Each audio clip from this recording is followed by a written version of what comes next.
So, do you find it difficult to believe in miracles? Now, there are a lot of people that it's tough for them to believe in miracles because, like Caitlin said, miracles, a lot of times we think of them as impossible things. So we think of some miracles from the Bible and we say, it's really tough to believe that that could happen. As a modern scientific person, it's really hard to believe that that could happen. And then, of course, there's a lot of us, too, that we say, you know, God can do anything, so it's not really a stretch for me to believe in miracles. It's not a stretch for me to believe that Jesus healed a blind man or that he turned water into wine, because after all, he's God, and if God is all-powerful, where is the problem? Where's the logical problem? But in both cases, we have a little bit of a quandary. You know, if we want to say, well, miracles don't happen, we're modern scientific people, and it doesn't happen, then we have trouble seeing God in the world. We have trouble seeing where God's love could be active. And the world can be a little bit more bleak because we can't see that and experience that. But on the other hand, if we're, hey, no problem with miracles, then we run into those cases where, you know, we say, well, Jesus healed that person in the Gospels, but Jesus didn't heal my friend, or my mother, or my daughter when I prayed. And why is that? Why does that happen? So either way, there's a bit of a struggle, right? Either way, it's not an easy answer. But I think the miracles in the Bible, are meant to help us see that God really is involved with the world. And that sometimes that's in incredible ways, but sometimes it is in ordinary ways. Ordinary miracles. Now that sounds like an oxymoron, doesn't it? Ordinary miracles. A miracle is this amazing, impossible thing. But see, I think in the Bible, there are a lot of ordinary miracles, even if they are things that happen in ways that we don't expect. Because I think we think of miracles in the Bible. I think of miracles in the Bible. The first one I always think of is the parting of the Red Sea. Now, there's a miracle, right? The Egyptians are chasing the Israelites down. Their backs are against the sea. They finally feel like they're escaping from slavery, but now they're trapped, and the Egyptians are going to recapture or kill them, and God splits the sea open, and they escape. Now, that's what I call a miracle, right? That counts. That's amazing. That's world-changing. That changes the history of the world right there in saving the people of Israel so that they can form a new nation. And all that happens afterward as the people of Israel happens because of that miracle. So that's big. That's a big deal. And yet, the amazing thing about that miracle is that Israelites could see it and the Egyptians couldn't. The Egyptians did not see that as a miracle. You know how I know they didn't see it as a miracle? Because they followed them into the water. And if they figured that God was behind it, they wouldn't just run into the ocean. Because they'd say, I think God is trying to save the Israelites, and maybe it would be a bad idea for us to go in there and drown. But they didn't see it as a miracle. They said, this is kind of a freak of nature. Let's go get them. And it didn't work out so well. But there are other miracles in the Bible that aren't world-changing events, like the story today. Jesus and the boys are hanging out at a wedding. Now, if you're an itinerant preacher in Galilee with your little flock of disciples following you around, walking around, low income, you get invited to a wedding, you're going to take that opportunity, right? Good meal, good time, I'm there. So Jesus shows up at this wedding, and his mother says to him, you know, they're out of wine. And Jesus says, that's really not my problem, is it? It's not time for me to reveal who I am yet. And Mary, knowing her son, Mary knows her son. Mary knows his compassion. Mary knows how he cares about even the details of people's lives.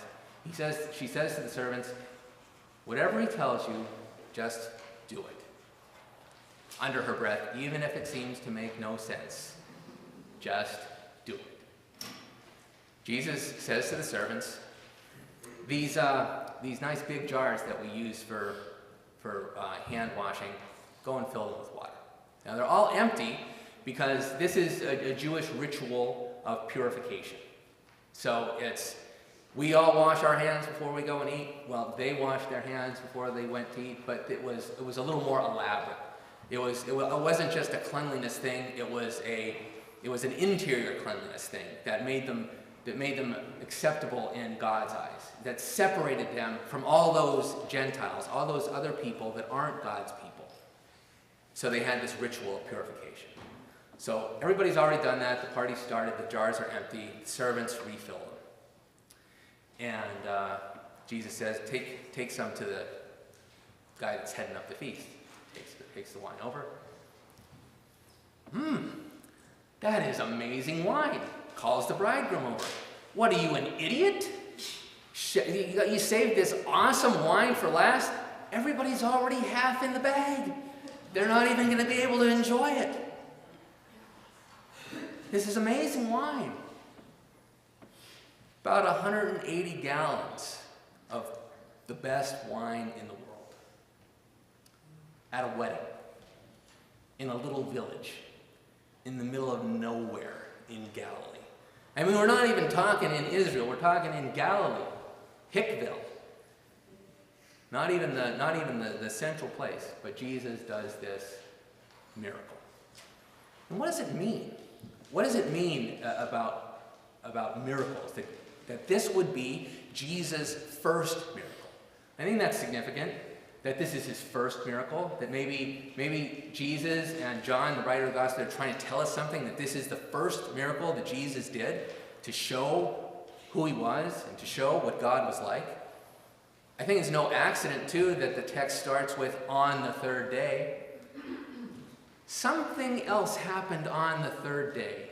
Help me here. I'm kind of fuzzy. There's something else big in the Bible that happened on the third day.